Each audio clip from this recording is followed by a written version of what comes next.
Hello everyone! This is your Auntie G again. Kumusta na kayong lahat? Nais ko muna kayong batiin ng isang magandang araw o gabi sa bawat isa na nanonood ngayon dito sa palabas kong ito. Mangyaring ibabahagi ko lang sa inyo itong aming kinakainan dito pagka-exit mismo sa Tanawan ay ito ang mabubungaran mo after nung gasoline station. Tamang-tama, nagutom na kami para sa dinner before kaming mag-proceed doon sa aming pinupuntahan.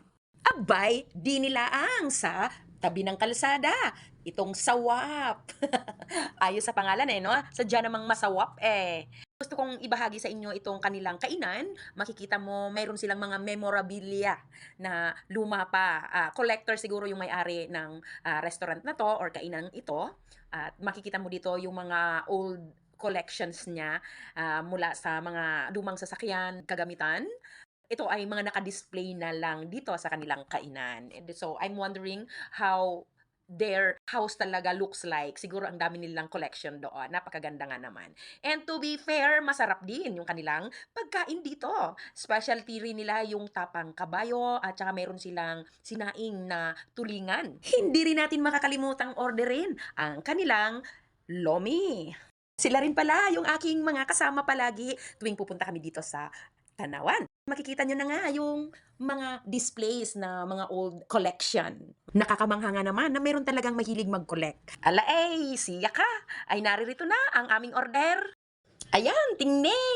Ay kasarap ga namang tingnan mayroon pa kaming baon na pipino na mayroong maalat na itlog. Courtesy of Miss Grace Tukayo. Ay pagmasdan nyo ang aming pagkain at pagkasarap-sarap na Kayo gay nagugutom na rin. Halika na at kayo sumalo na sa amin. Sabayan nyo na kami. Ako nga pala'y taga Batangas din. Ako'y taga Lipa. Kaya ako'y ganaray magsalita. Ay tunay nga po, ako ay from Lipas City. Kasarap nga naman ang kain ng inyong antay. Tingne, ay kasarap niyan. Halina kayo at kami inyong saluhan na. Tunay ngang lutong Batangas na lume ay masarap. At ayun na nga yung aming naging kainan every time na pupunta kami ng Batangas or doon sa Tanawan every Wednesday.